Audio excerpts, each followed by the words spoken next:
Welcome, everyone, to the Everything Show. I am your host, Matrix Lord 212, and I am with Chris. What's up, Chris? What is up, everybody? I hope everybody is staying safe and healthy. We're going to get through this together. Yeah. Somebody had to say it, I guess, That's right. No, you did. This is the 2099th, Everything Show. Oh, shit. We're almost there. So we'll have to cover like Spider-Man 2099 at some point in time in this cast before we go. But anyway, that's not the main topic. The main topic is Star Wars because we got a lot of stuff hitting lately. So where do you want to start? You want to start with today's news? Let's start with that because we can kind of roll this into some of the other stuff that's been happening. Okay. Like, despite everything being shut down, apparently somebody's still working at Lucasfilm because there's something crazy. And what's odd is that it's all been good news with Star Wars. Yes. Which has been kind of odd lately.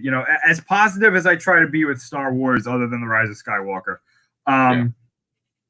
it's very difficult recently, because they've been making a lot of weird decisions. But suddenly, almost everything seems to be falling into place with them. Right. So let's get into the big thing today. And this is no longer a spoiler because this is official news. Right. So, hold on, let me just grab the article here. So, Tamora Morrison is going to be technically reprising his role as Boba Fett in The Mandalorian Season 2. Now, I say technically because, of course, we all know Boba Fett is a clone. Right. And he played Jango Fett in Star Wars Episode 2 and some of the Clone Commander Cody and, of course, all of the clones in Episode 3. So he is going to be playing Boba Fett in The Mandalorian. Which is a big deal because... this is major because what a lot of people believe is that he showed up in the episode of The Mandalorian that was set on Tatooine when they were hunting that one bounty hunter. They believe he showed up at the end. Yeah, but the main thing about canon being... Oh, well, he survived. Yeah. This is it. Boba Fett survived Return of the Jedi. So nobody can question it anymore. In this canon. Definitive canon now. Right. Yeah. Because this takes place after Jedi. So. Yeah. So now we, of course, everybody knows that in the old canon, the Legends canon, Boba Fett survived there as well. He went on to do things after Return of the Jedi. I believe he even had a daughter that was important in some of the novels. But now, again, he is alive. And I'm assuming he's going to cross paths with Din Djarin at some point. Yeah. And I guess we're gonna see maybe a fight between the two of them, which might be really interesting to see who's maybe a superior warrior. It is canon too that Boba Fett is not a Mandalorian, nor is Jango Fett. Jango Fett killed the Mandalorian and took his armor, and then Boba Fett inherited it when Jango Fett was killed by Mace Windu in Episode 2. And of course, he changed it to the colors that we're all familiar with. Right. A fun fact, too, is that in Clone Wars, he was actually a young Boba Fett was supposed to have his armor, and he was actually supposed to have a gun battle with what was his name? There's another bounty hunter. Oh man, people are gonna make fun of me for this, for losing that name. It will come to you. It will come to me. But he's supposed to have a gunfight with one of the main villain bounty hunters in Clone Wars, and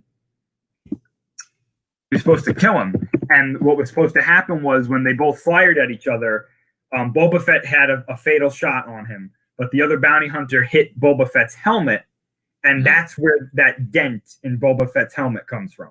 Okay. Now, that never got into the show, so I'm not sure if that is considered canon or not, but it was still interesting. Now, Boba Fett's going to appear in Season 2 or Season 3? I believe he's going to be in 2, yeah. Okay, he might even be like the cliffhanger in just Season 3, right? We don't know if it's going to be the whole Season 2 or it's going to be the end of Season 2 or... think Cad Bane, that was his name, the bounty hunter. Okay. I'm losing my mind over it. So what I personally think is that he might set up himself as the Season 3 villain because Okay. it sounds like Moff Gideon is going to be the main villain in season 2. Now, Okay. if they're working together, that would be interesting, but I doubt it. Right. What would be an interesting kind of twist is if Boba Fett is after Moff Gideon for the Darksaber.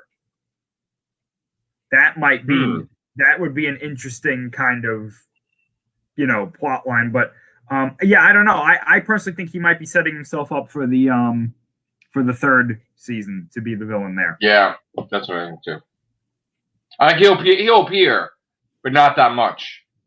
Yeah, I think Right. I think he might be the main villain in one episode, and then Right. he'll survive probably, and then move on to Right. the 3rd Or maybe season. he'll appear in the shadows in the beginning and then appear in the end, like the last episode or something. Maybe. Sure. Now they could go and be really creative, and maybe they don't make him like a villain at all. Maybe they make him like an anti-hero.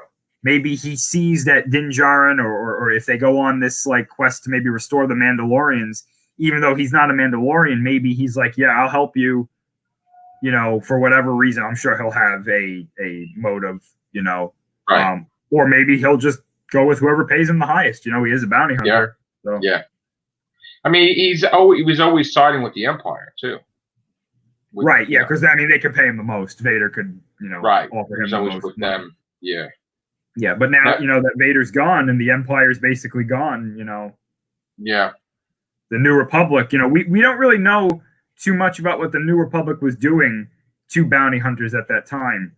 There's a little bit of information that maybe they started cracking down on them, but not too much out there. So they're flexible with what they want to do there. There is something I couldn't wait to talk to you about. I think you know what it is. Because we had had a lot of discussion about the rule of 2. Yes. A lot. Extensive, massive casts. So why don't you educate everybody, if they don't know already, what transpired? So, from what I understand, there is either a novel or there's I don't know if it's a novel or if it's a graphic novel, something like that. I believe it's a novel that is adding to it that the rule of 2 that we understand, it basically goes like this. Like, there are 2 Sith, the Master and the Apprentice, that the Jedi know about, and I guess the rest of the galaxy can know about. And they used it as like, these are the only 2 Sith around. But that's not the case. Apparently, in the background, there can be, I guess, a X amount of Sith that are doing whatever they're doing in the background, all they're all focusing on a singular goal, but there's not just these 2. Now, I think what they're trying to do, because in all the eras that we basically care about, from episode 1 to shortly before episode 1, all the way to Return of the Jedi, there really were only 2 Sith. Like they're not saying that there were more. There really were only 2. So it was almost like by default they had to have the rule of 2. But apparently the idea of the rule of 2 is that, yes, there are 2 Sith that the galaxy and the Jedi know about, with the emphasis on being the Jedi know about. But in the background, there's all these Sith that could be around. Now, how many there are, it didn't say. I don't think it's like thousands or tens of thousands of Sith. I think it's probably a small number.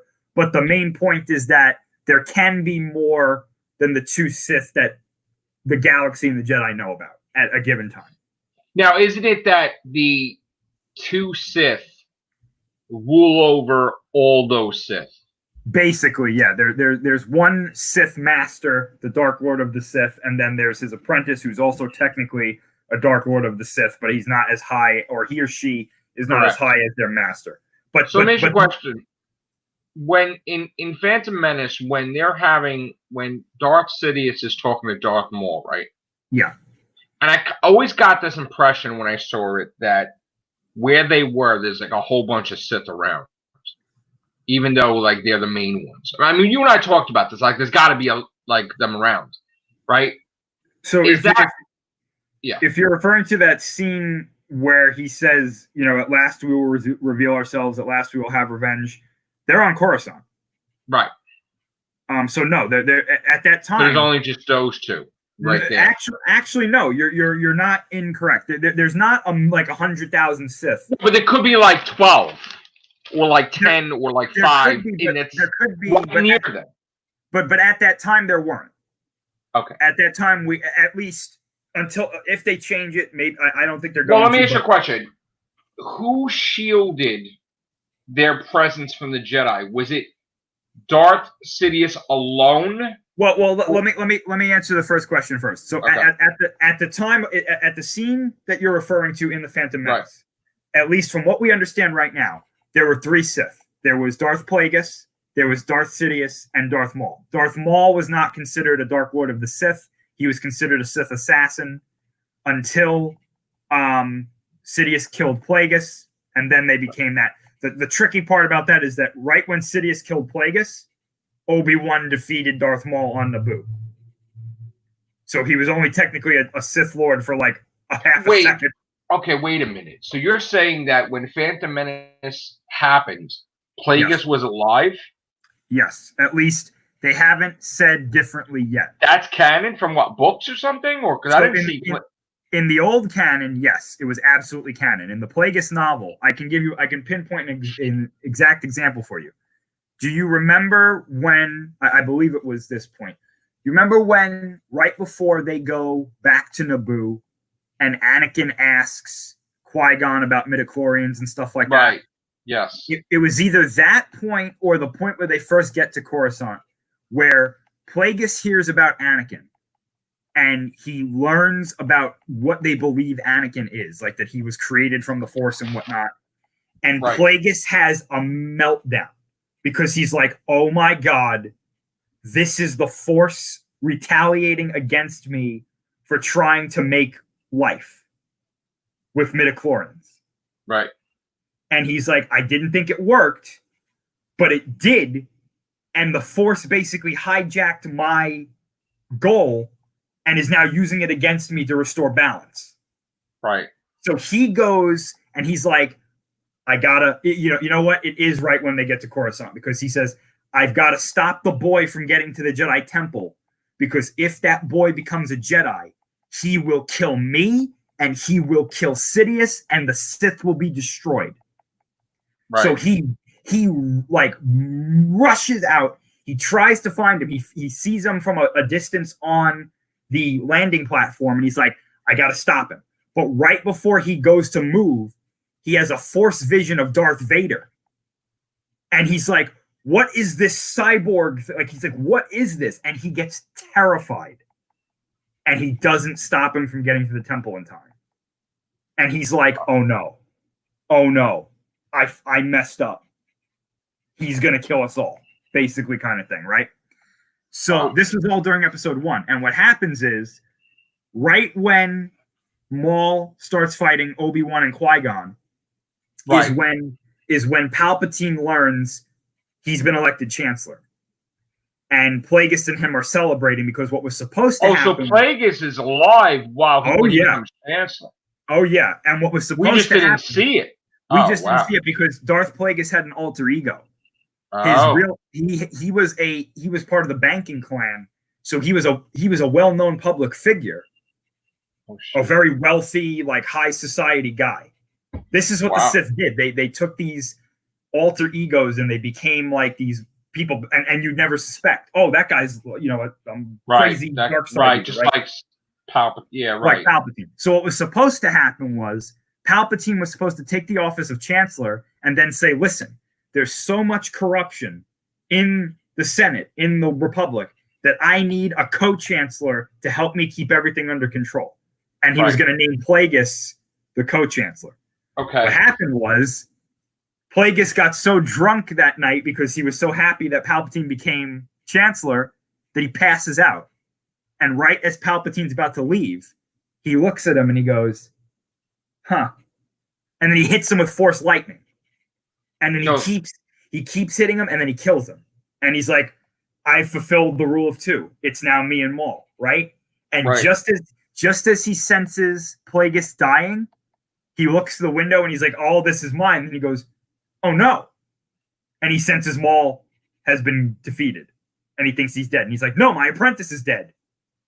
Right. So And then that's there's one person. and that's when he starts looking at who his next apprentice is going to be, and he picks Count Dooku. Right, but what's the thing about Dooku training Grievous? Dooku only trained him how to lightsaber duel. Grievous is not force sensitive. Yeah, that was it. Okay. Yeah, because Dooku was said to be the greatest lightsaber duelist at the time, like even surpassing Yoda and Palpatine. They said the only ones that could match him were Palpatine and Yoda to a point, and then Mace Windu would be able to stop him. Right. Okay. Wow. So Plagueis dies as Maul dies. Well, Maul didn't die. We know that. Okay. He was defeated. Yeah, but Plagueis died. Yeah, he's apparently dead. And he couldn't resurrect himself. No, that's what he was trying to do. When he did the whole midichlorians thing, he learned how to do it to other people, but he couldn't do it to himself. So he's just dead, totally dead. But yet, yeah, he died. Yeah, but yet the Emperor could, like Palpatine could. Palpatine learned how to essence transfer, which is not what Plagueis was trying to do. Right, gotcha. Plagueis was literally trying to say, like, if my body dies, I can bring my body back to life. Like, right, and the Emperor just kept hopping in bodies and like tissues. Yeah, it's a really inefficient way of doing it. Yeah. So like now the Emperor's totally dead. Well, maybe. I mean, they haven't explained that, you know. Right. Yeah. This body was destroyed, but who's to say that his consciousness didn't live on, you know? Right, because he wanted her to strike him down, but so he could go into her body. But when she struck him down for real, like where'd he go? Yeah. Right. Now you see what Ben. Let's not get caught up with that. Right. Yeah, okay. Yeah. You see what Ben Solo did at the end of the Rise of Skywalker, where he brought Rey back to life. That's what Plagueis was trying to do. That is the ultimate force power. Apparently, is if you can bring somebody back to life. Right.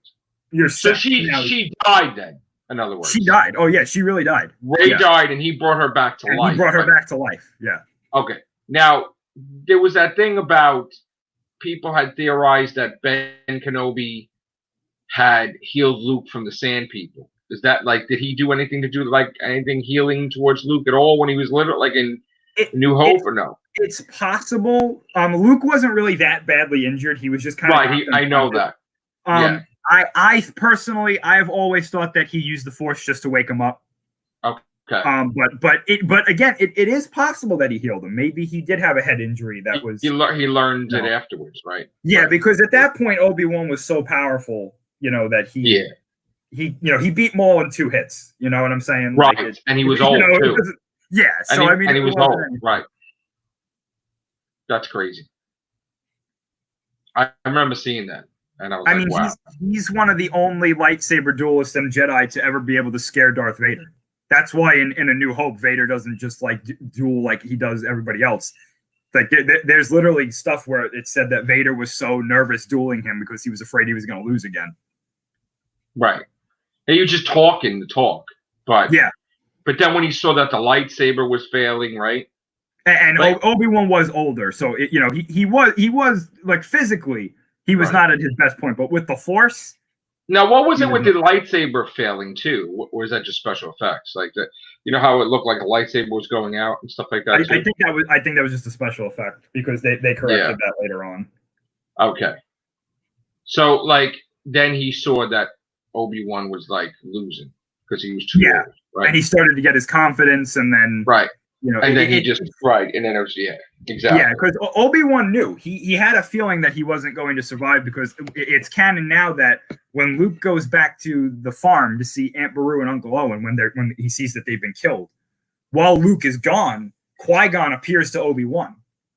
Oh, okay.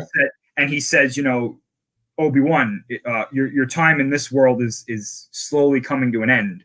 Right. Teach the boy what you can, but it'll almost be time for you to join us in the netherworld of the Force. And by that time, Qui-Gon had learned how to physically manifest himself like a regular Force ghost. So he literally appeared to him in the desert there. Wow. That's pretty cool. Yeah. Now, do you think in the Obi-Wan series we would be seeing Qui-Gon or anything like that? Or I think we're going to hear his voice at least. Yes. Okay. And there's some interesting news about that too. There's rumors going around right now that Hayden Christensen has been cast as Anakin in that show, and we might be seeing flashbacks of Obi-Wan and Anakin having adventures, or possibly Obi-Wan could be like hallucinating that Anakin shows up on Tatooine. Wow. So I think that's pretty cool. I would like to see, like, everything you're telling me. I would like to see an extension of, like, the movie, like, that we've never seen, like how you explained everything to me, like, but fit with the movie itself, like, say, Phantom Menace.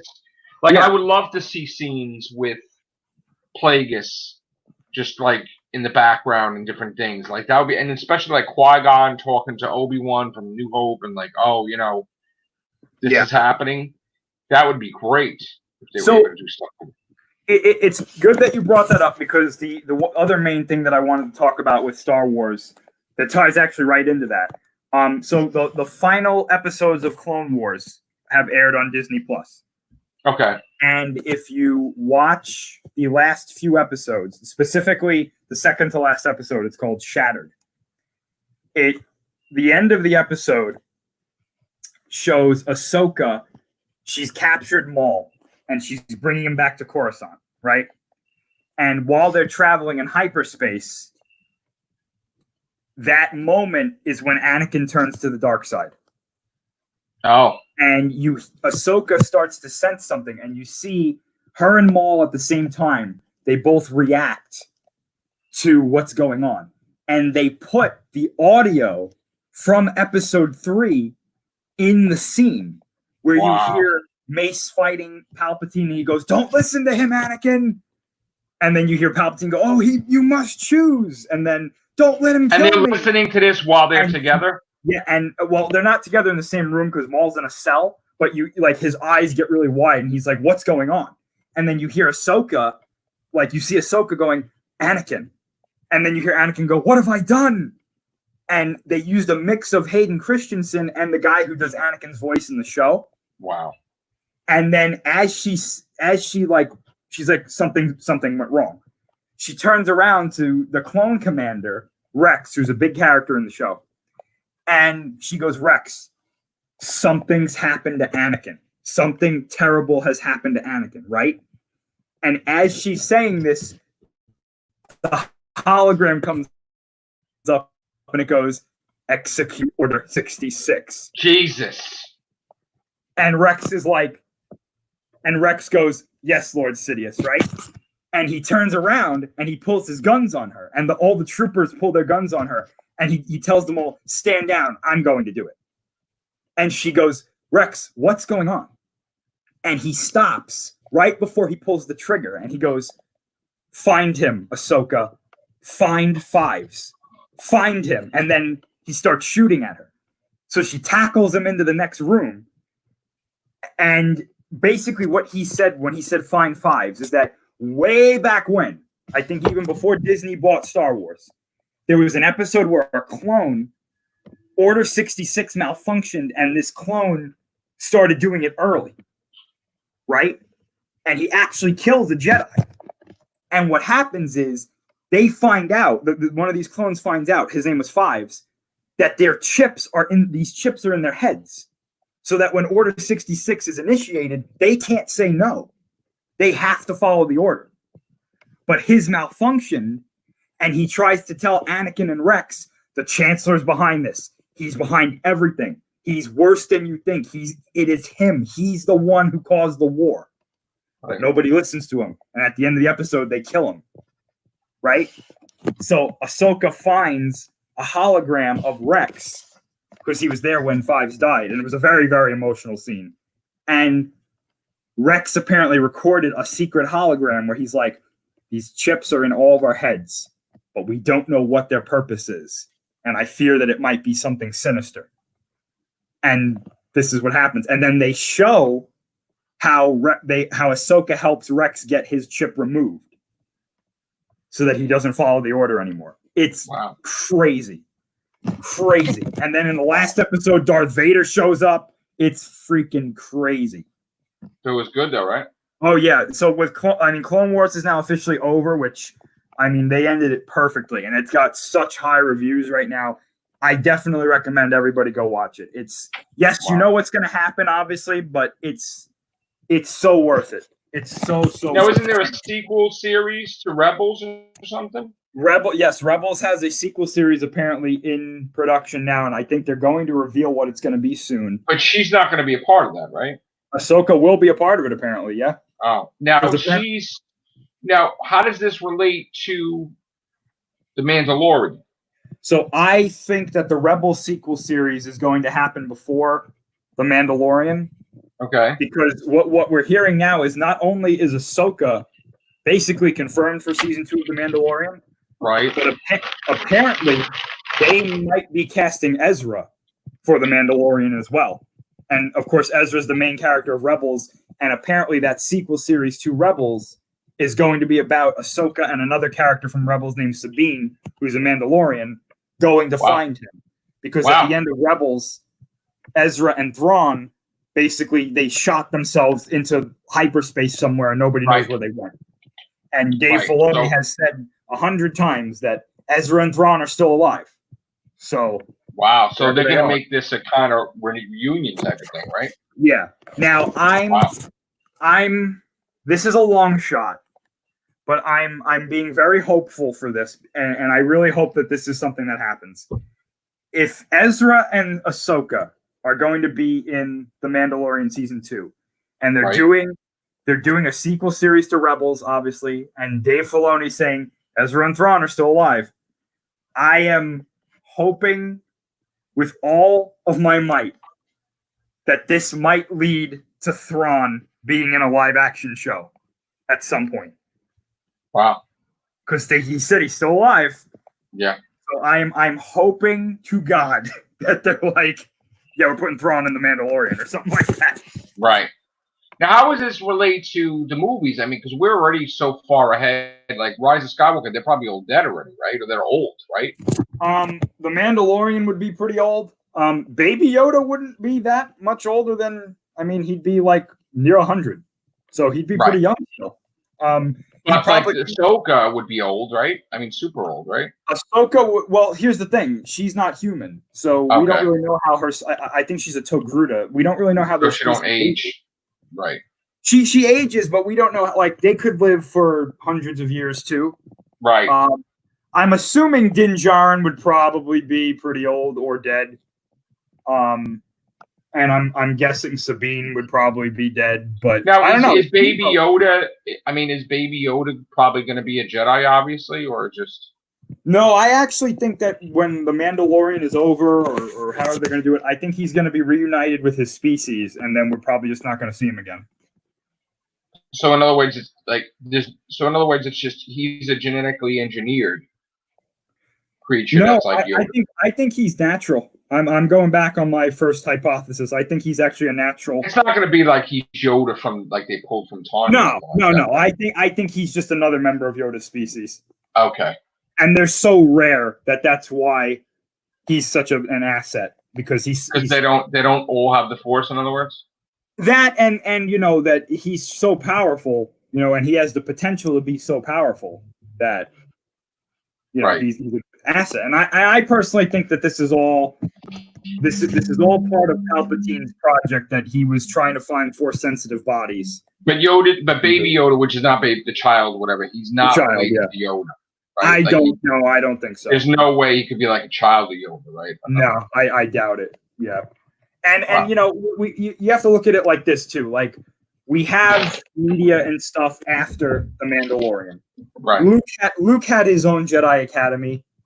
If Baby Yoda was around, Luke would have been able to sense him, and he would have definitely gone to make him an apprentice. You know what I'm saying? Right. So that's why I think that the Mandalorian. So he's unknown. He's in an unknown area. He's in an unknown area with the rest of his species. That's what I think. Right. Yeah. And I the one thing of the new sequels that I really can't stand is that they totally missed the boat with the Knights of Ren. Like totally. Oh, completely missed. Like just we thought of all these different things, how great they could be, and they turned out to be shit because they just wasted. Made them look like a bunch of punks. Unfortunately. You know, which is really idiotic to me too. Knowing now that we know that all of them were force sensitive, basically. right? Which is like That's crazy. a shame. Like, Means they really suck at their job there. yeah, Not I mean, great. even in the comics, like it was even with all the training. I mean, they suck. Oh man, that's what that drives me nuts. They had an opportunity, and very rarely do I like disagree with stuff in the comics, but their first fight that we see them, like a serious fight, they go up against Luke, and they make it a point to show just how easily Luke can just finesse them. Like, I know it's Luke, I get that, but like, don't make that be their first major fight. You know what I'm saying? Like, right. Build them up a bit, yeah. Then have Luke do it. So it's like, wow, these guys are good, but look at what Luke just did. But they never were really good at all. They ruined it. No, yeah. Yeah, like Kylo Ren was able to take out their leader before he had any of his dark side training. That's a shame. Yeah, which it makes you wonder, like, that group's done now that Kylo Ren's gone too. Like, yeah, they should have been in 8. They should have been the main villains in 8. Honestly. Yeah, that's another J.J. Abrams mistake, I guess. You know what really boggles my mind too? There was test footage when they were filming of Kylo Ren and the Knights of Ren showing up on Ahch-To on the island. Right. And causing major problems for Rey and Luke. Right. I really want to know if that got cut or if they decided to go against that, because I don't know why you would do that. So you know what it is? I didn't like Last Jedi, right? Yeah. Now, while I did like Rise of Skywalker, I don't like it completely where I think it was like the greatest thing, because I have problems with it myself. Yeah. And I'm like watching it, I'm like you, I'm like, why the hell is the Emperor there? Like, why does a guy broadcasting on TV when the guy was so secretive to build everything up in the first place? And now why would you announce where you are and then everybody come get you? Like that, I just didn't understand any of that, because I'm like, that doesn't make any sense. Especially since his ships weren't like the argument that I've heard is like, well, he lured everybody there so he could use his ships to destroy them. Like, yeah, but the ships weren't ready yet. It's like they all sucked and they didn't know he existed, and he's like, I have to give him a hint because they're never gonna fucking find me. And it's like, right. It's like, because like, when did he ever make a broadcast to everybody in space? Like it's just ridiculous. It's just, I just find it idiotic. He didn't make verbal threats. He was more about the let my actions show you how serious I am. Right. Like, think about it. Like Episode 4, destroy Alderaan. Yes, I know that was Governor Tarkin's idea, but Palpatine let that happen. And I don't understand. Like, if nobody knows he's there, he could have ended the Rebel Alliance once and for all. Like, just from the shadows. Yeah, because like he could have took Leia out, everybody out. As soon as the ships were ready. Yeah, as soon as the ships were ready, all they had to do was jump into hyperspace. Millions ships. Like, yeah, I mean, like, I don't get it. Like, I just think it was J.J. Abrams just didn't know what to do with what he had, and he's like, yeah, let's just chill here for no reason. The excuse that they used was that it was his goal to lure Rey there so that he could take her body and blah blah blah blah blah. But that's he could have decimated everybody but Kylo Ren and like Rey, or just decimated Rey.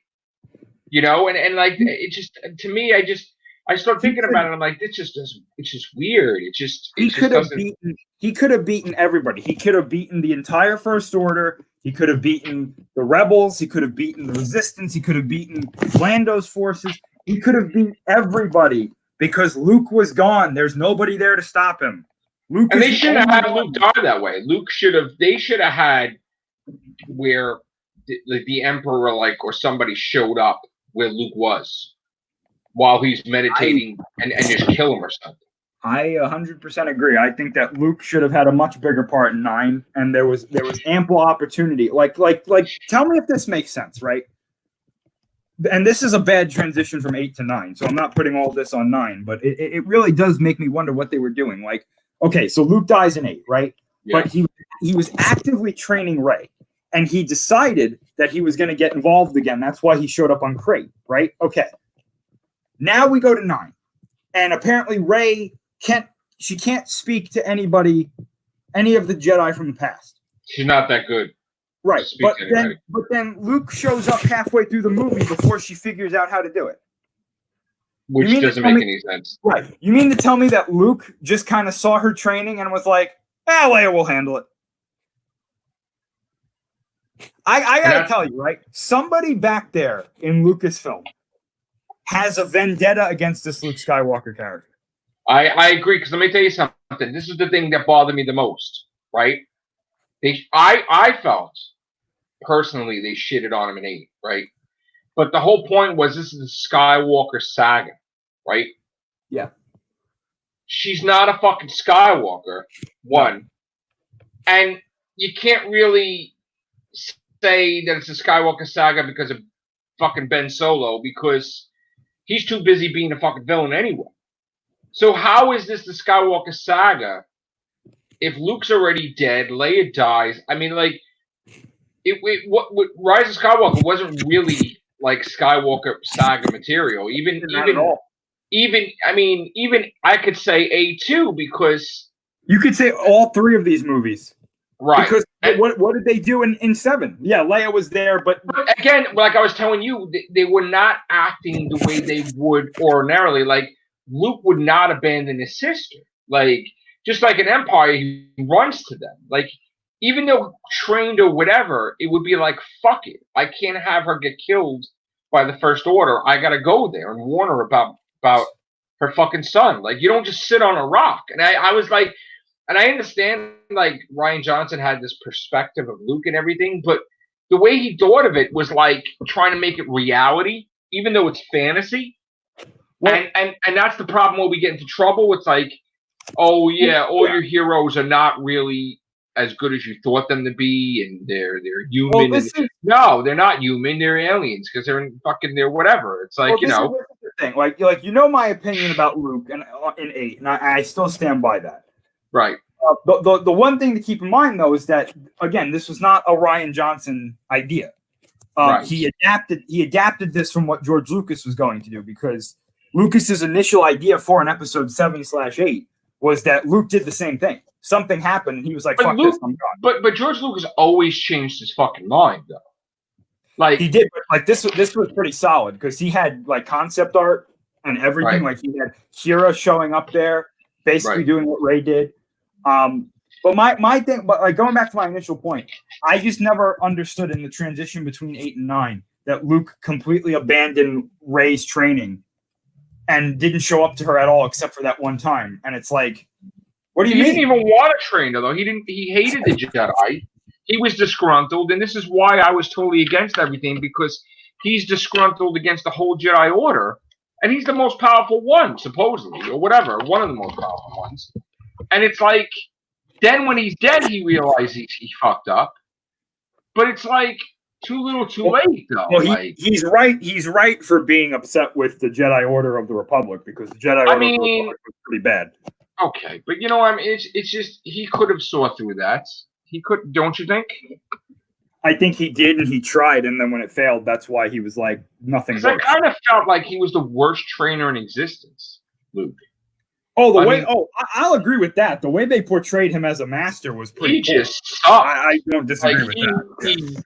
While he's powerful, he can't train shit. Like, he fucked up totally. I mean, if it wasn't for him, Kylo Ren wouldn't have been fucking born, I don't think, that way.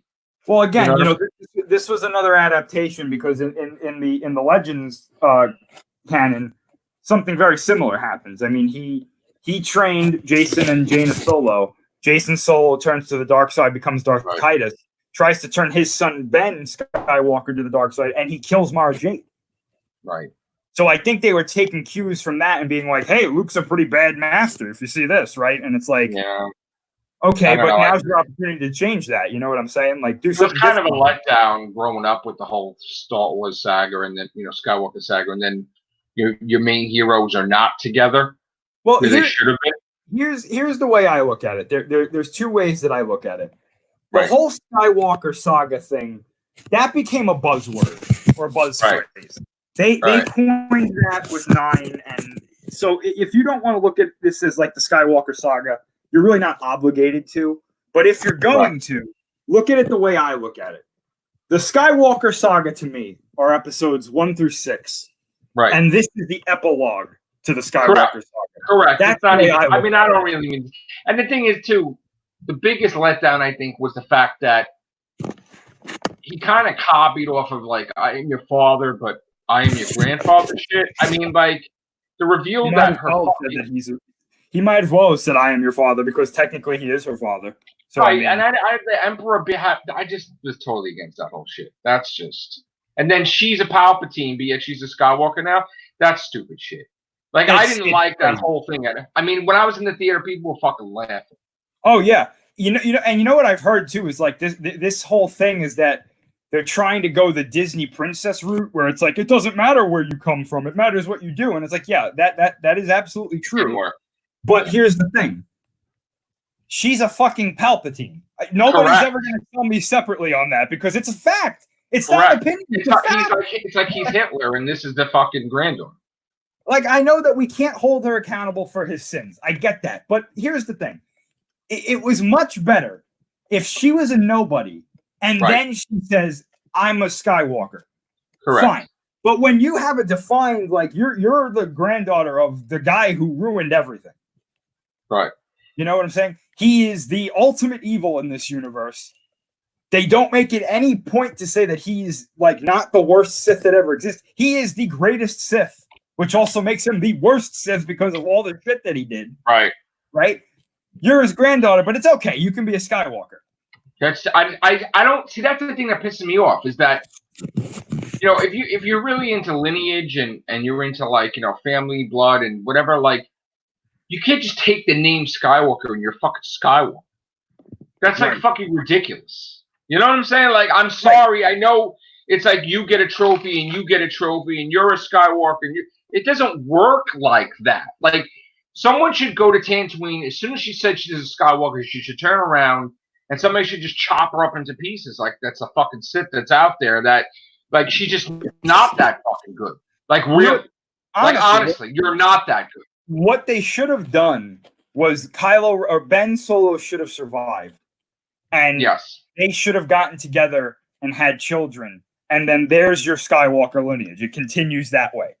I mean, I would have preferred, when they did that flashback scene again, that you saw that Han Solo ignited the lightsaber and killed himself that way. You know what I'm saying? And then it'd be like, was a big theory for a while that he did it. Yeah. Like, oh shit. Because, like, the do-over I wasn't feeling. Like, that whole scene, I was not feeling that at all. Oh, I honestly love that scene. I just hate the explanation for it. I hate the explanation for it. Because there was an easy way for them to get to that point where Han should have said, or somebody should have told Ben. Han should have said, Luke found me in the Force and he brought me here because he knew it was the right time. They should have did that. Something. They should have had Solo's fucking soul or whatever. Right. Because it would have been a nice play back into 7. And honestly, you know what? If I was in charge of the movie, it would have been a completely different movie. But if what's the name didn't die, it was probably going to be a different movie as well. Well, yeah, and that's what I'm saying. And even if she did pass away, there is a way around it. You know, like she did. No, I would have made that the point where all 3 of them were together again. Luke became one with the Force, that's fine. Leia becomes one with the Force at that moment when she dies, so that makes more sense. That's fine. Luke and Leia find Han's consciousness in the Force, because everybody becomes one with the Force when they die. Right. The cosmic Force. And I would have had Luke and Leia appear to Ben at that point and bring Han there, and then the 3 of them speak to him. He comes to the conclusion that he was wrong. And then you kill 2 birds with one stone. You have the reunion of the original 3, and Ben sees the error of his ways, and it shows the power of those 3 together can destroy the dark side or vanquish the dark side. And there you go. Now Ben's back, and you have your reunion, and there you go. He goes off. I don't like the way it's left now. Like, what is she gonna stay on Tatooine, or she just went to bury? Hell no. She went to bury those lightsabers, and then she's taking off, but she has her own lightsaber. And the thing that really ticks me off is Poe Dameron should be the one flying the fucking Falcon, not right. her. I'm sorry. Right. I'm sorry. Poe and Chewie should be in the Falcon. They should have made it that she was. I mean, see that then you would have had to think, because they wanted to have the romance angle, which I wasn't really for that.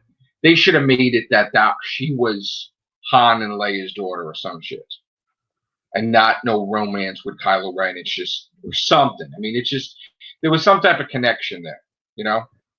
The romance thing doesn't bother me so much, but it's unnecessary. I mean, it bothers me because, like, why would you ever fall for someone that killed someone you idolize, like Han Solo? Like, you know, it's like she was going to kill him. And she fell for him because when they talked on Octu, she realized that he knows what she feels like, that she's alone, and he sees the same thing in her, and it was that whole. She thought she could save him. I did like that forced telephone shit, like type of thing, whatever you called it. I did like that aspect. That Rian Johnson created that, right? Sort of, yes. I liked that in 8. I think they pushed the envelope a little bit in 9 with them being able to like teleport objects and stuff, and because that gets a little hairy, because it's like, where does that stop? Can you teleport? But they could have teleport fought, but then Luke dies, which I didn't get. Luke died because he hadn't used the Force in so long, and that ability takes a lot out of you. Which they do foreshadow that at the beginning of 8. When the Force connection between Kylo Ren and Rey first comes up, he looks at her and goes, "You're not doing this. The effort would kill you." Right. That was their foreshadowing that, like, if you're going to do something like this, you better be attuned to the Force, because it will kill you. Which begs the question, how was Palpatine able to do it if he's hooked up to a fucking life support monitor? And how would Snoke have been able to do it, seeing that he's a mangled mess? And that's another thing. It's like, is he lying? Did he clone Snoke from something that was going to be the next big Sith thing or something, or not? Snoke was apparently a genetic project by those idiots on Exegol, those hooded people. But he was rich, he was powerful. I mean, well, no. What happened was they were trying to clone bodies for Palpatine's consciousness to survive in, and Snoke was a byproduct of that. But Snoke knew he was a byproduct, or he just thought who the hell he was? No, I don't think Snoke knew. He didn't even know. But here's the vague thing about that. We don't even know if there was actually a Snoke, because the way that it's described in the novel and in the movie, apparently that was just Palpatine talking through a body. I would bring Snoke back in another one just to fucking make it like, oh, you know, he's the real deal, and Palpatine wasn't all that, I guess, in the end. Honestly, at this point, I don't think anybody wants to see Snoke anymore. I think if they said Snoke, or Rey or Poe Dameron or Finn, probably. Right now, no. I think if you give it a couple of years, like if you give it 10 years, then people will be like, I wonder what Rey's doing, you know, because now that's the thing with Star Wars now. Well, that's the thing with Star Wars now, is that now the prequels are acceptable. Right. Everything with the prequels seems to be okay, which I do not agree with. Right. Yeah, I do not agree with that at all. The prequels still suck. I'm sorry. Episode 3 is watchable, but 2 is terrible and 1 is really boring. Right. And nothing will ever touch the original 3, obviously. But of course. I don't know. I just think that they need to do something with Star Wars to make it I was thinking about what you just said there, that they have to do something. I think right now they're doing really well on Disney Plus, but with the movies, I was thinking about 2 things that they should do, and I know that it's 2 steps backwards, but you know what? At this point, I think people would need it. You know, they need to do a Darth Vader film. Absolutely. And they need to do a Luke Skywalker film where they recast Luke Skywalker with somebody and set it after 6. Well, that's controversial right there. Well, here's the thing, right? Everybody was on board with it when that picture of Sebastian Stan came out. When it was So I said, fuck it. He's already on the Disney Sebastian payroll. Stan, right. Luke Put him in a Skywalker. Luke Skywalker movie where it's after Correct. 6. Listen, if somebody came out right now and said, so-and-so director is doing a Luke Skywalker-based film after 6, Right. I guarantee you that 85% of Star Wars fans in the general audience would be like, sign me up. Well, listen, you could have him. You could have what's her name's her daughter as her, right? Who? Billy Lord. No, they can put Leia in there somehow. No, Yeah. but she could play her mother. I was saying, you know what? Let's do an adventure with Luke where Han and Leia aren't involved, but we introduce Mara Jade. Yeah, but is Mara Jade canon now? No, but they could make her canon. So then Luke has a kid somewhere, probably. No, I'm not saying that they have to get married or anything. I'm just saying introduce the character, make her a love interest. Sure, why not? But if you didn't have that idea, then there would be another Skywalker out there. They don't necessarily like they could be in love but not have children. I mean, right? Luke they don't get married, I honestly think if they just scrapped the Obi-Wan series and just made a movie or a trilogy of that might be happening. Obi-Wan, I think that's the way to go because I think that's what we need to see. We need to see that's the only thing that connects us to the past movie form that's directly connected to the past, like Obi-Wan movie. I just want an Obi-Wan something, whether it's a movie or a show. I want something good with Obi-Wan. I think we need to have a trilogy of that. But I'm biased. It's stupid to make a series. Just make a trilogy. But make it like deep. I'm talking like put roots in there that could emerge after Rise of Skywalker type of thing.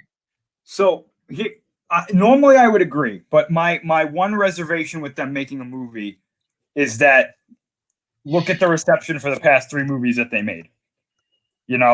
I don't trust Disney with Star Wars movies right now. I know. Well, then, do you trust Lucas with it?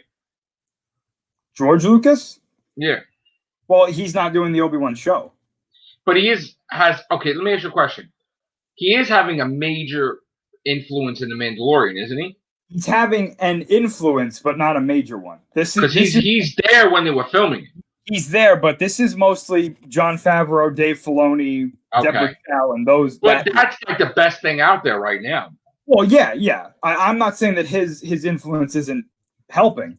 I'm just saying that, he's not in charge of the Obi-Wan show. But I wouldn't mind if he went to Deborah Chow. I mean, The Mandalorian right now is the best thing of Star Wars right now, I think. I mean, totally. So, and people are looking forward to it, actually. Yeah. But, people would not be looking forward to a Star Wars movie after Rise of Skywalker at all right now. Not right now, no. Yeah. So. Which brings us to the final big story with Star Wars. Taika Waititi getting a Star Wars film. Yeah, what is that? What movie is that? There's absolutely no information about it right now other than the fact that he's doing it. Please tell me it's not that female thing that they were going to do all No, that's a separate project. Okay. I don't know what he's doing. I think that if he does a Star Wars movie, he can do a fantastic job with it. He's directed an episode of The Mandalorian. He voiced IG-11 in The Mandalorian. Of course, he has fantastic movies like Jojo Rabbit, Thor Ragnarok. The guy knows what he's doing. My one concern about that is not with him, but Disney needs to let him do what he wants to do. Well, here we go. That's going to be the thing. Like even when Sam Raimi, they bothered him, right? Marvel with shit, and just 1 and 2 are like perfect, and then you got 3, and it's like shit. But now we got Sam Raimi back. Exactly. Just leave him the fuck alone, and we're good. Just leave them alone and let them do what they want to do. Leave them alone, man. What? That's another thing too. They did that with Joss Whedon, right? With Age of Ultron, right? Heavily. Now there was a rumor that emerged that he went to them, Joss Whedon, And he said, "Look, we had our differences, blah blah blah, but this is something that I really want to do the Fantastic Four movie. Yeah. And if you leave me alone, I'll turn this into like Avengers. Like it'll be incredible." Yeah. And supposedly they were on board with it, but like that's the thing. It's like, could that? Because they are fucking up a lot of shit lately. Would they just leave him the fuck alone to do Fantastic Four and shut up? There's a lot of Marvel stuff that's come out recently. I don't know if you want to do it here or if you want to do it in another one. We're here now. I mean, let's just stay here. I mean, okay. We're hearing a lot of things. Like we also heard that they want to make a separate franchise of Spider-Man 2099 besides Spider-Verse, which is everything show 2099. I for one would be totally open for them to do a Spider-Man 2099 movie. Just pop it out there. No connection to anybody from anything. Just direct, like from the comic book, whatever. Totally different. Like, I mean, no Easter eggs and this one appearing and this one. Just Spider-Man 2099. That's it. Sure. I think that would do friggin' fantastic. I mean, like, I'm talking like that would be, I think, revolutionary. Like you could have totally a lot of fun different. With that. Yeah, they could have a lot of fun with that. Right, and just don't like tie it too much to the Marvel universe. Don't make it like this is Marvel universe. This is like it's so far ahead that nobody's around. You know what I'm saying? It's just like it's 2099. Yeah, right. So, I mean, I think that would work excellent. I just they got to have the balls to do that. Well, here's the interesting thing about that, because there's two things. One, it sounds like Sony is really all in with this Spider-Man stuff and the movies that they're making. I don't know if you heard about the script that leaked for Silver and Black. The original script leaked, apparently, and apparently it's confirmed to be real. The villain in that movie was supposed to be Norman Osborn. But apparently, they were told, hey, don't use Norman Osborn. Because the MCU wants to use him? Probably because of that, right? Now, here's something that you may or may not like. I don't know. I've been interested to hear your reaction from this. A lot of this news is coming from Den of Nerds, so definitely go check out their channel to get the original stories. But to kind of paraphrase what they were talking about, apparently Sony has much more power than we all thought. They apparently have Marvel by the balls with Spider-Man right now.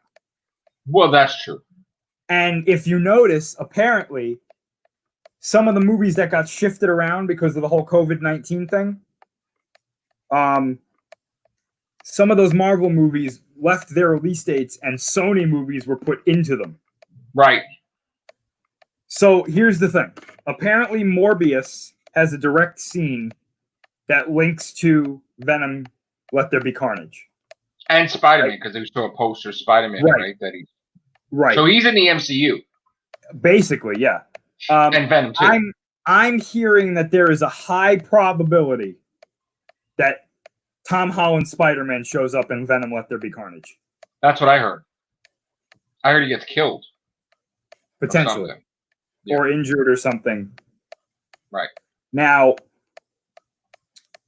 if that comes to pass, I mean, they got to do it right, because now we're taking a big leap here. Yeah, we're going in a different direction now. Apparently, there's still a Kraven movie is still on the books. I heard that. They want to make sure they get it right, and it's supposedly the guy from the James Bond movie. What's his name? I forgot. Damn it. He was a Bond villain. I don't know. I mean, that's the thing. It's like, let's get Spider-Man away from Mr. Stark and the Avengers, and let's get him in there in his own life. But I have reservations about Kraven burying him alive now. Like, that was a deep storyline that happened, I guess, almost like 200 and... Well, there was like a... Like, I don't think it's all about timing. But the problem is they try to rush everything. You know that. So Yeah. he should be established before he fights Craven. Like he's got to be having a couple of movies. I mean, to throw it now wouldn't make any sense because of that one event where he gets buried alive, he gets claustrophobic. Yeah. So when he's battling things and he's put in a corner, he gets crazy. That's another thing that was established from that. So it was ramifications of that event. So I don't think that Craven would be the way to go right this second. Yeah, I don't think they're going to do it right now. I know that they want to do a Craven movie, but apparently it's nowhere near like being filmed or anything like that. And so. Black Cat should be his age. Like, yeah, it shouldn't be like, I mean, she is a love interest. She was a girlfriend. I mean, that's the point. And Silver Sable was not a girlfriend, but she was, a villain and a friend or whatever. But Black Cat, Felicia Hardy, is a huge part of Spider-Man's life, even now. Right. When it's always the potential of will he go back with her or not type of thing. And that's always been the case. I mean, right now he's with Mary Jane, and hopefully that gets fixed. But we'll see. I don't know. To me, it's like they don't know what they want to do with him. But they got to clear up this whole identity thing with his secret identity getting out first. I can tell you, again, this is coming from the same resource. Apparently, there is a whole plan for what they want to do with these next few phases that they didn't tell us when they announced what the Phase 4 lineup was going to be. Right. Apparently, they are adapting the Marvel Ultimatum storyline. But that's the alternate universe one. Isn't that the Ultimates? I think it does. I don't know too much about it, but yes, I think it does take place in the Ultimate Universe. But apparently, they're just using the name, and they're redoing the story. So it's not going to be anything like in that actual comic, because apparently that comic is hated universally by everybody. Exactly. So what are you going to do that's going to make it where we love it?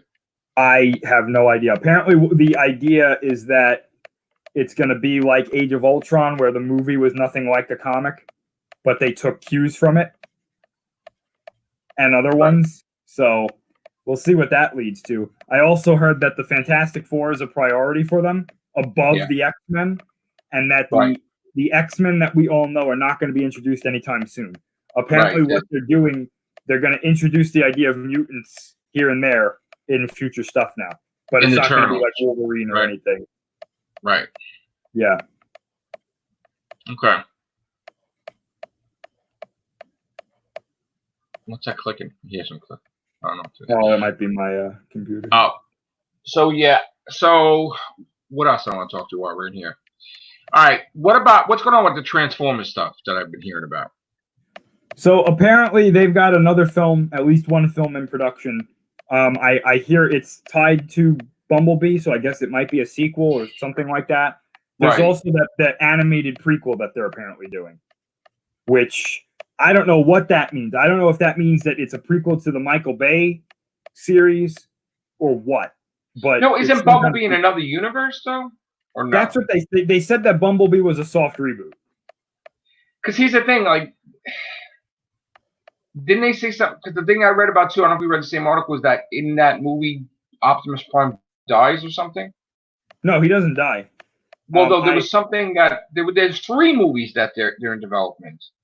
The Bumblebee universe one, the animated thing, and then something else. And the other thing is that Optimus Prime dies. Okay. No, it's Beast Wars. Oh, it's Beast Wars? Okay. Yeah. But no, I recently watched Bumblebee and I was not impressed by it at all. It was. Oh, you did. You did watch it. I did watch. Yeah, I finally caved in and I was like, let me watch this because I wanted to see what was going on. It was around the time that they started saying Bumblebee sequel, Beast Wars movie. I was not impressed by it. It obviously was much better than The Last Night, and I thought it was better than Age of Extinction and Revenge of the Fallen. But I still like Transformers and Dark of the Moon better than it. So Bumblebee looks the same basically that he does in the Michael Bay series. Right. What really kind of confused me was that, spoilers, but the movie's been out for a while. At the end of the movie, he scans the Camaro that Sam Witwicky buys in Transformers.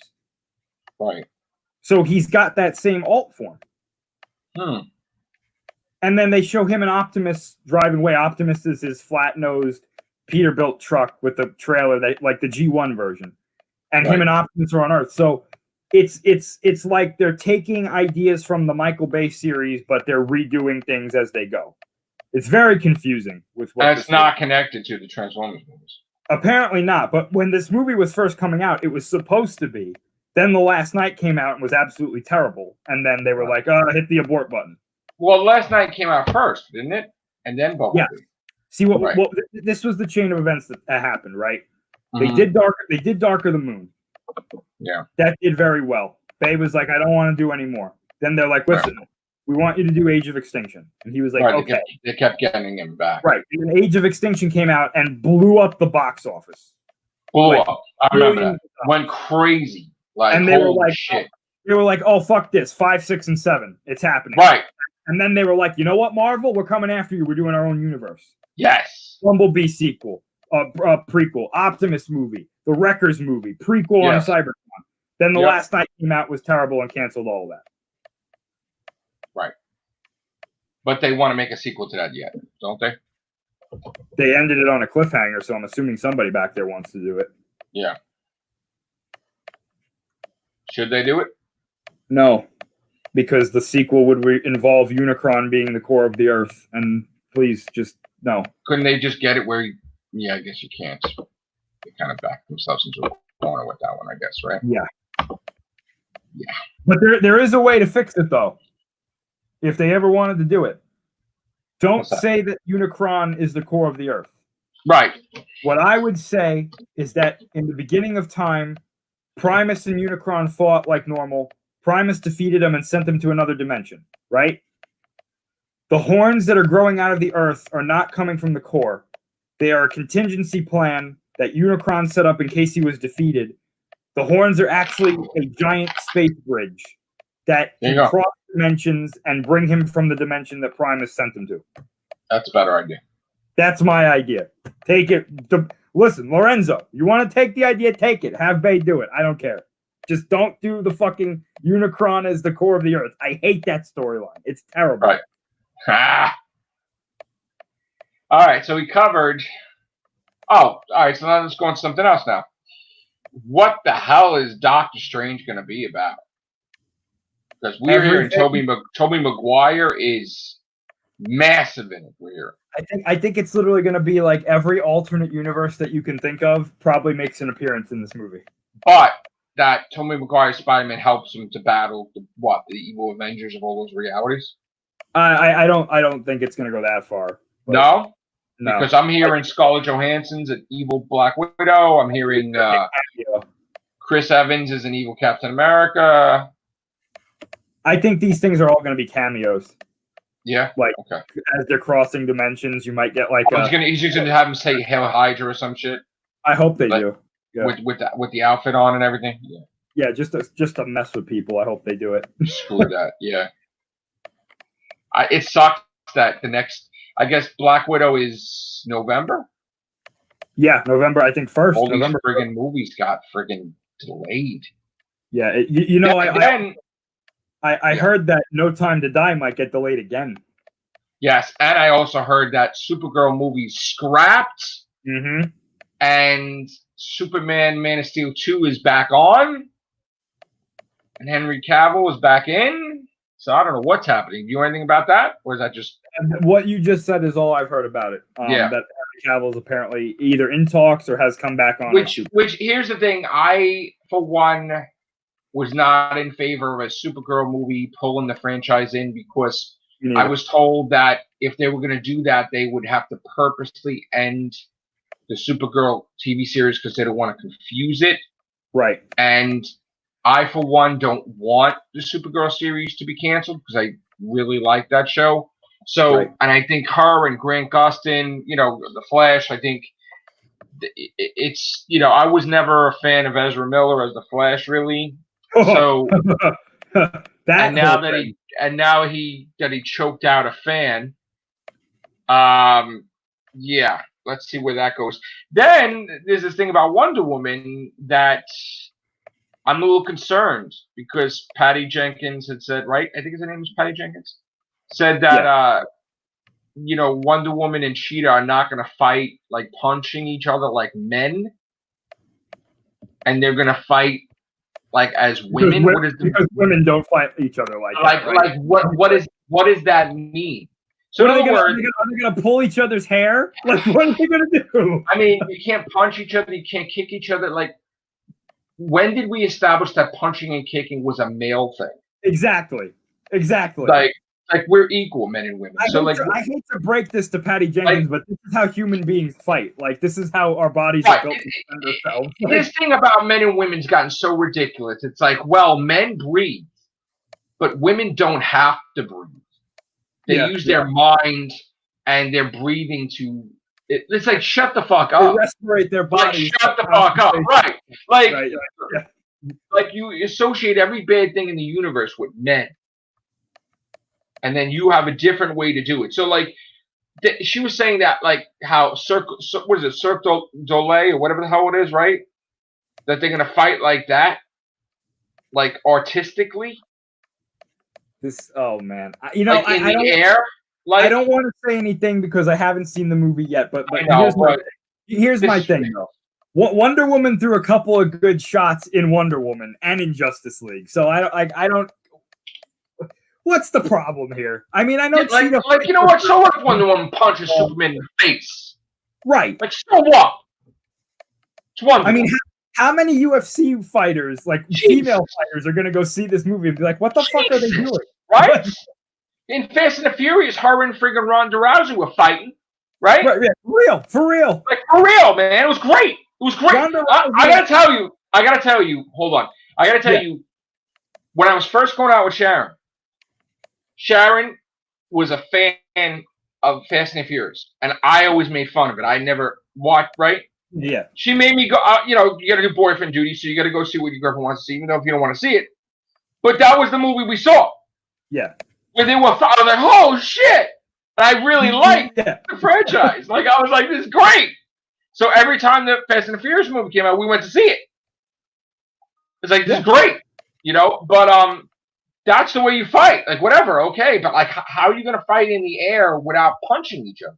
Ronda Rousey and Amanda Nunes punch harder than most men do. So I mean, I don't understand this. Holly Holm too. So it's like, right. I don't get it. I don't understand it. So you know what I think she's trying to say is that I think she's trying to say that Cheetah is gonna fight like an actual cheetah, like she's gonna use her claws and teeth and reflexes and stuff. But she's not gonna look like Cheetah. She's gonna look like she got a fur coat, right, or some shit. No, she's gonna look like Cheetah. I've seen what I've seen what the Cheetah character looks like in the movie.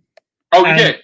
It looks like Cheetah, except she's got really long white hair on her head. Oh, okay. So she's going to look like Cheetah. Okay. Yeah, she's got a tail and everything. She's got fur coming out of her body. Like, she looks like Cheetah. So, I mean, but Wonder Woman, let's not forget, too, that, and this isn't a spoiler, this is in the trailer, Wonder Woman has a golden wingsuit in this movie. She looks I don't like that. It's really weird. So what do you mean? She's not going to use that to fight? Like that reminds me of that video game, like the 80s video game with the armor and the, like, what are you trying to be, like Metroid and stuff? Oh, man, I don't even know. It's got wings. He looks like I mean, and that's another thing is, like, if you look at the trailer, it's like, well, I'm in love with him. Fuck the world. Like she makes a deal or something. That's like the sort point. of like, so like Mephisto type of thing, right? Like, I love this guy. I don't give a fuck. But you're not gonna be Wonder Woman anymore. I don't care. I love him. That's the moral message of the movie, apparently, is that, like, sometimes you have to give up the things you want for the good of everybody else. Like, fuck it, I love him. That's it. And then she fucks up because... So no, wait a minute. We've had this talk many times. Why does every movie have to be Superman 2? Like, he wanted to be with Lois Lane, he had to be human. Because Superman 2 and then he realized he fucks up. Superman 2 is arguably one of the best superhero movies ever made. I know that. But everybody does it like the Thing has to be human. Then Dr. Doom's striking. Oh, I fucked up. I gotta be the Thing again. Ghost Rider cures himself. He's like, oh, I fucked up. I gotta be Ghost Rider again. The Hulk. Oh, I fucked up. I gotta be the Hulk again.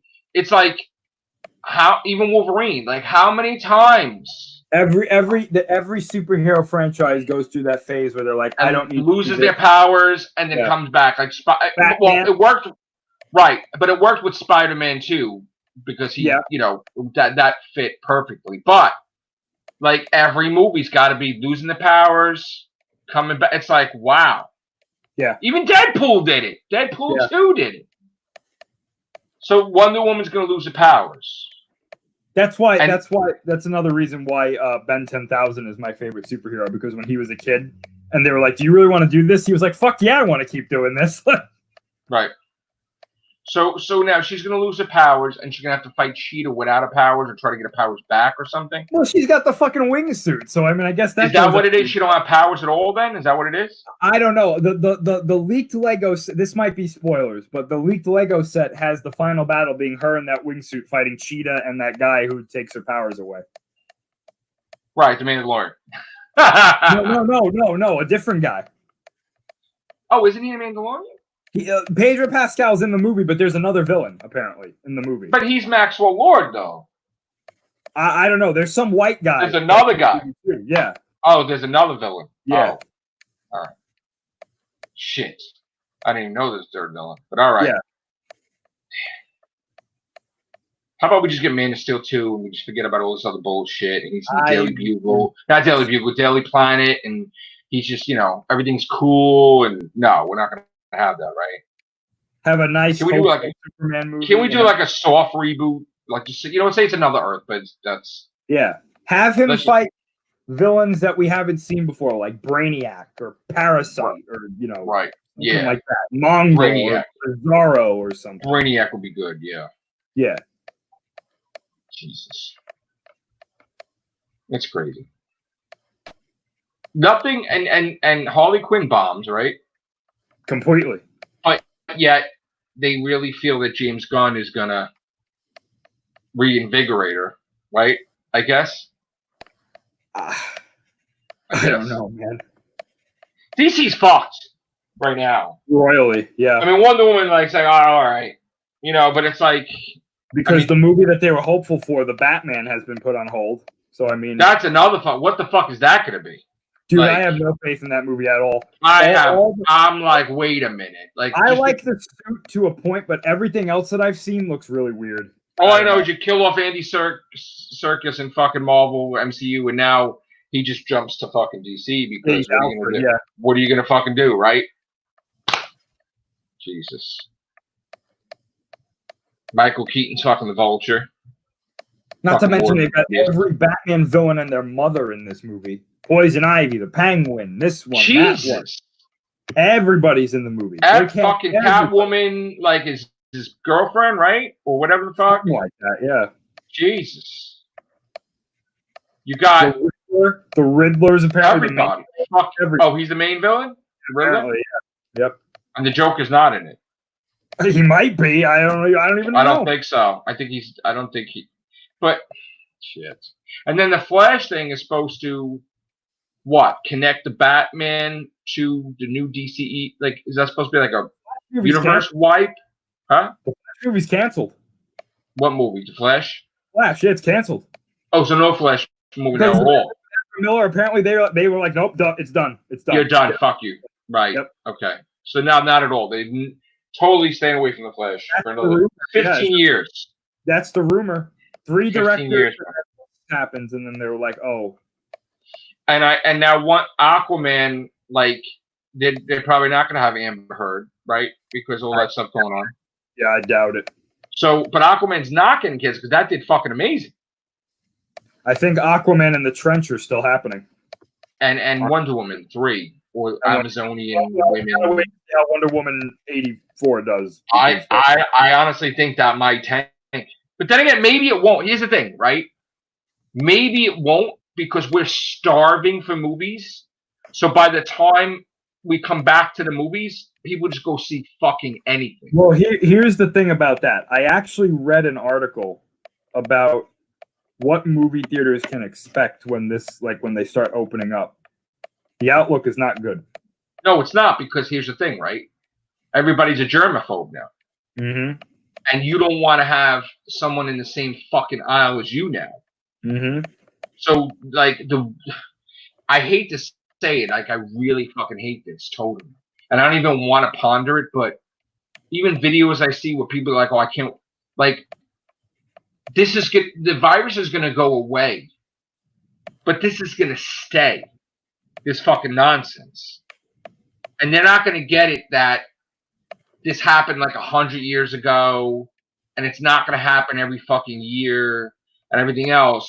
They're gonna think that it's gonna happen again and again and again and again and again. And now we're seeing that they're gonna start building glass encasements in restaurants Mm-hmm. where you close the door and you're like in this little fucking hut thing.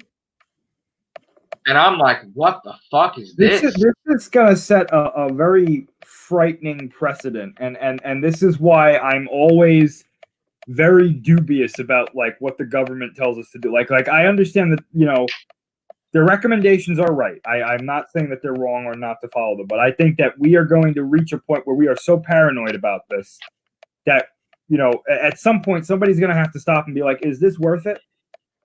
It's already reached the paranoia stage. And I think that even the laws that we have, everything's going to get fucked up. We already had a thing, and I know it's for topic ones, we're going to talk about anyway on here. Mm-hmm. The fucking judge wanted to make an example of fucking the lady with the hair salon that she only opened up early because that's her only income to feed her kids. Mm-hmm. And he threw her in jail, and then everybody turned on that judge. Mm-hmm. Every politician, everything that's above the judge, and they overturned it. They gave her fucking tons of money. They got her out of jail, and now the politicians are having to cut her hair. So I know she went through a horrible experience, but this was an example of why would you let out criminals that kill people, but you arrest someone that is cutting people's hair? Like, that's the stupidest fucking thing ever, right? Common sense, but people are not having common sense. And this is the thing that sucks now. So people just, when the virus was going on, and me being in the field, they were not staying home. No. And they made it worse. And we're at a point where if you don't open up the businesses, the world is fucked. Yeah. So you open it up, and yeah, everybody's going to probably, tons of people are going to get it. But what the fuck is the alternative? Because yes, you're going to save lives, but everybody's going to be homeless and starving. And like, they don't understand that stuff is happening now that we won't notice till a couple of months, that there's going to be food shortages because fucking the plants are not like common. It's like a domino effect. It's mainly like, the meat shortages that they're worried about. I mean, there's a whole bunch of shit. Like, so, I mean, if people are not obeying the law anyway, it has to be where you fucking govern yourself. You want to wear a mask, you fucking wear a mask. You wear gloves. But, like, people are not, I'm sorry, but the whole majority of the people are not obeying this whole thing. And I honestly think they added to it. So my thing is, you know what? Hey, you're going to open because you got to open without restrictions. Like, get rid of that whole, if you have a movie theater, it can only be 3 people in the aisle. You're never going to, how are they going to pay the rent? Right. You're not going to be able to fucking, movie theaters not going to be, they're going to all go out of business. Stop. The government's having too much control now. Just fucking, they want to open, let them open. Just stay the fuck out of it and just, whatever. That's the whole point. I'm with them with the whole opening slowly kind of thing. But I mean, at some point it's just here's the thing. You can't open slowly. Want to know why? Because they're already fucking closed for like 2 months. Like, these people, but they're starving. Like, they're not getting money for unemployment. Like, there's no money. People are going to start attacking people in the fucking streets. That's the thing. Like, the unemployment, stop. Like, if the unemployment thing is not working, which apparently it only works for some people and not others, and it from what it seems like now is that they're against doing another stimulus package where they send people money. Well, what do you expect people to do? I mean, JCPenney's is going bankrupt. They're going to file Chapter 11 tomorrow. Yeah. Right? Nordstrom is done. They're done. They're not even going to have stores anymore. Modell's got to be done because they couldn't even be open anyway to even have a sale to go out of business. So, like, we're on the verge of people not coming back, period. And the whole point of them closing was that they were protected and they were going to be able to reopen and don't worry about it and everything. This is what the politicians said.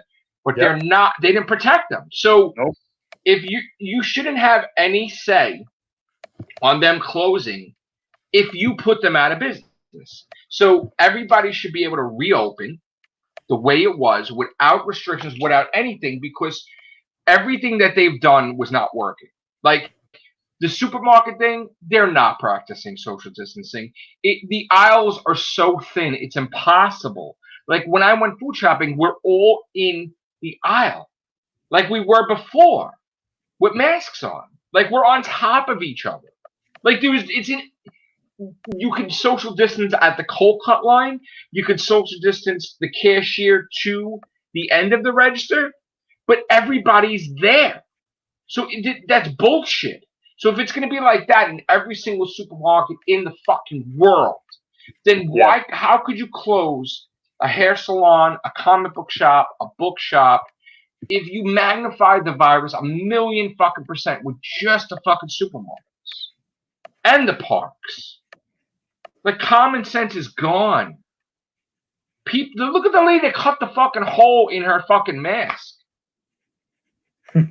That she can't breathe, so you fucking defeated the purpose. I mean, I don't want it to become this cast to become about that, but we do have to bring it up.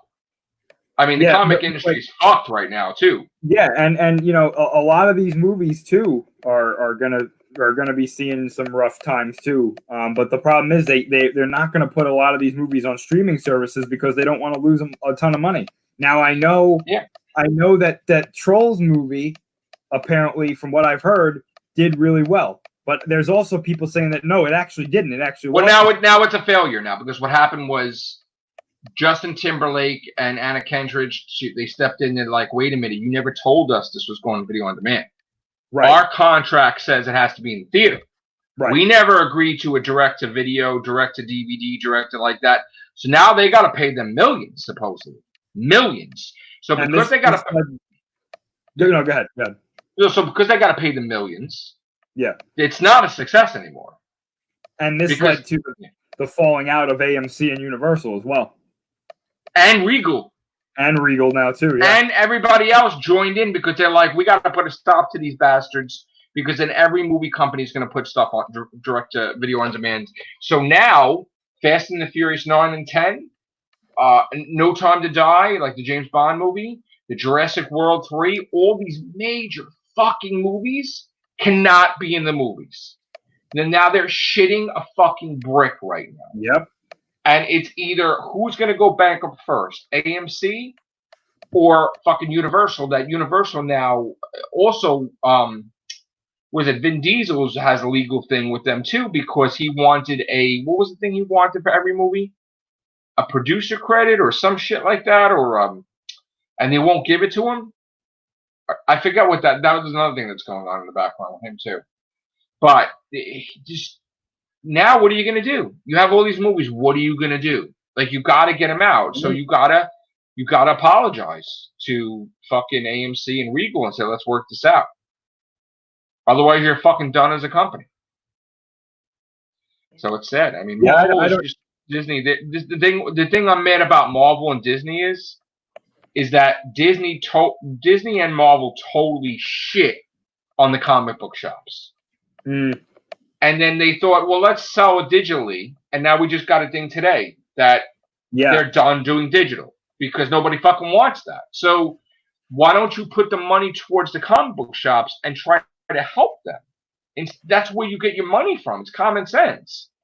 If you eliminate the comic book shops, you eliminate your major source of income for Marvel Comics. So what do you can't be in the business without a fucking comic book shop. I don't think they get that. That's how stupid is that, though? And even Disney's suffering. Disney's like losing billions of dollars. Oh yeah, because I mean, Disney World and Disneyland are closed. They're closed across the globe. So you know, listen. If my point is, look, I'm all about saving lives. Don't get me wrong, right?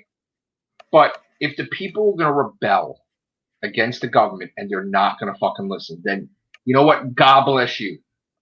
There you go. Whatever. Okay, we tried to help you. That's it. Let them do what they gotta fucking do, man. It will be up to us to if we want to protect ourselves with masks and gloves. But like, you know what? Fuck it. Just reopen everything, no restrictions. There you go. There you go.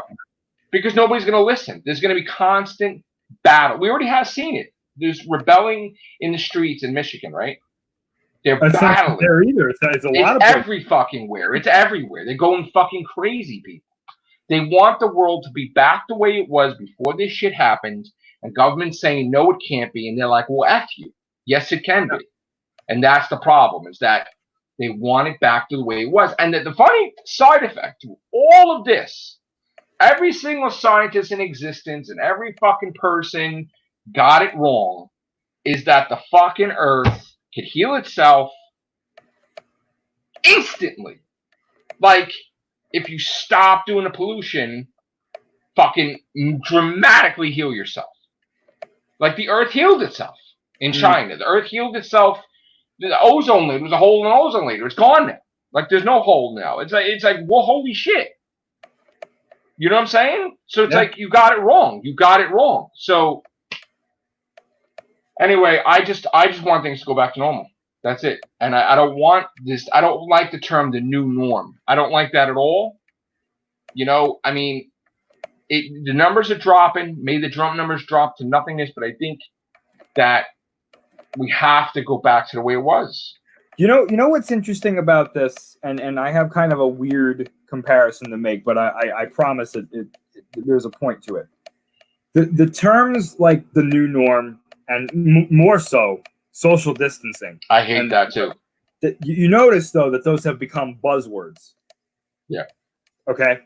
Do you know what this reminds me of? Do you remember after 9/11 where every other fucking commercial was terrorist attack, potential terrorist attack? Are you ready for the next terrorist attack? Terrorist attack.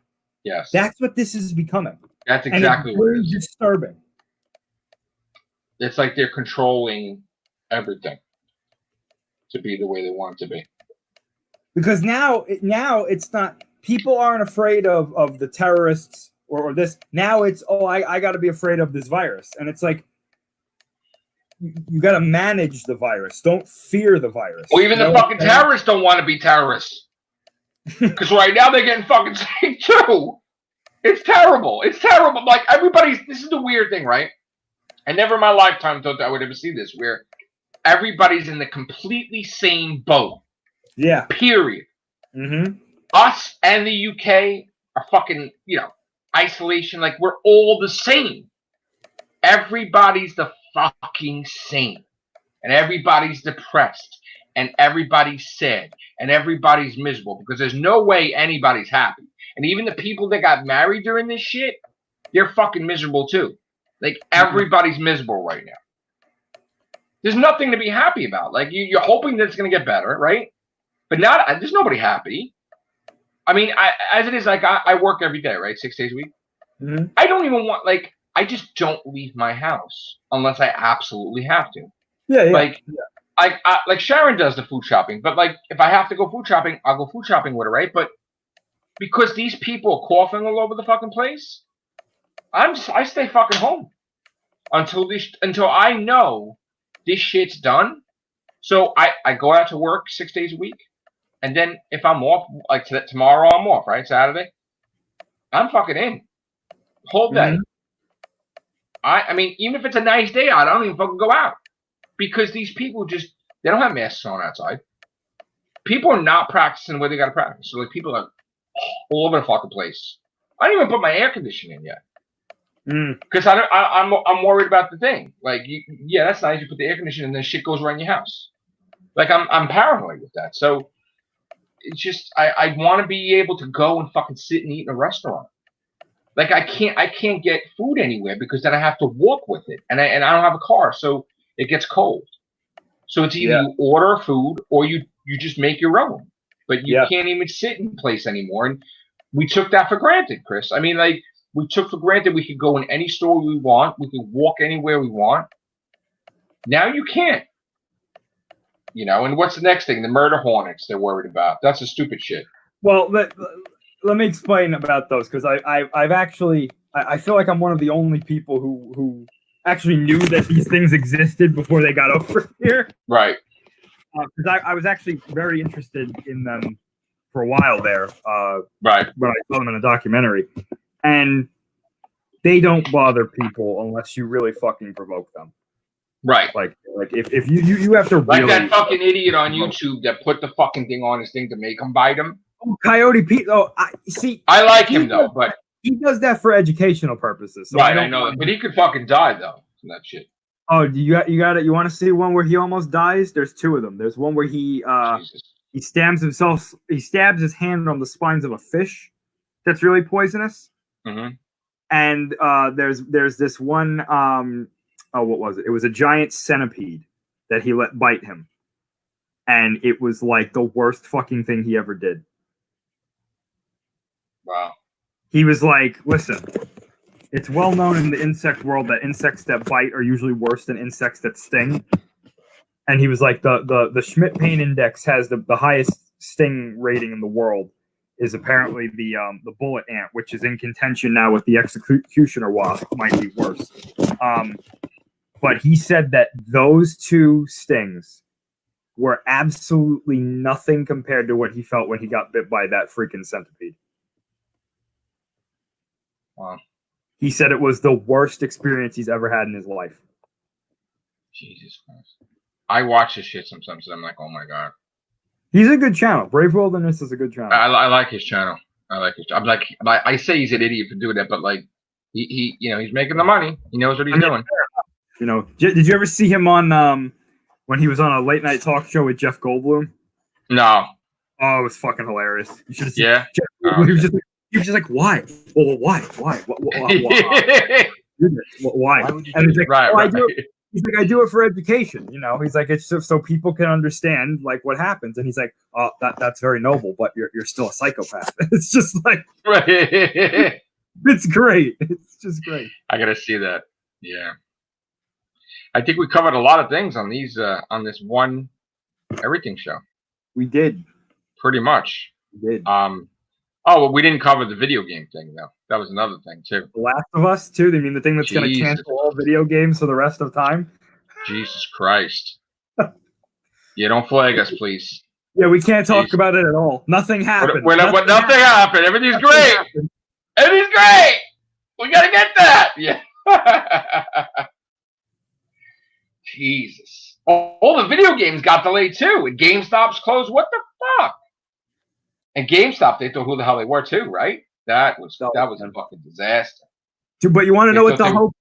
You want to know what the hope is? The shining light. Apparently, Microsoft came out and they were like, "We are absolutely not delaying the next Xbox. It's coming out this year." Jesus. So they were like, "No, fuck that. We'll send it out somehow." Like, oh wow. And PlayStation 5's next year, or is it this year too? It was supposed to be this year. I don't know. I think it's going to be next year, though. Yeah, next year, probably. Jesus. And Doctor Who is business as usual.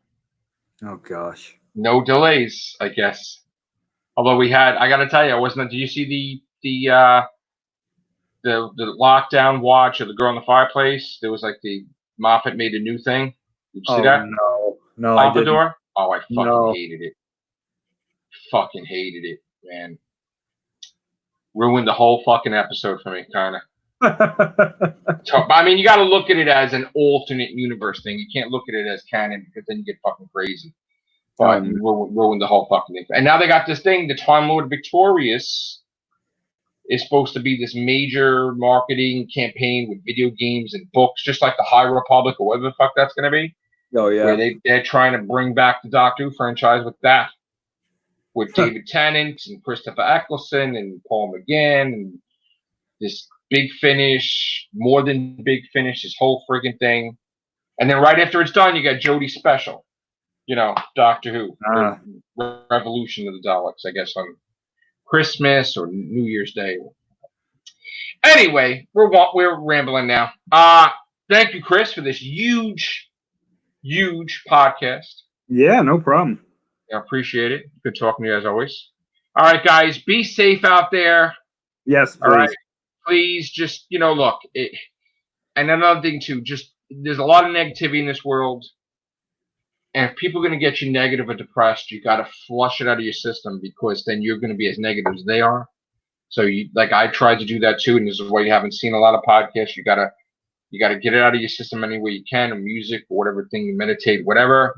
You got to stay positive because if you don't stay positive, then you're gonna start panicking and people are gonna go crazy and mass hysteria is gonna be nuts. So try to stay positive. There is hope, and that's all I have to say. Take care. Bye for now.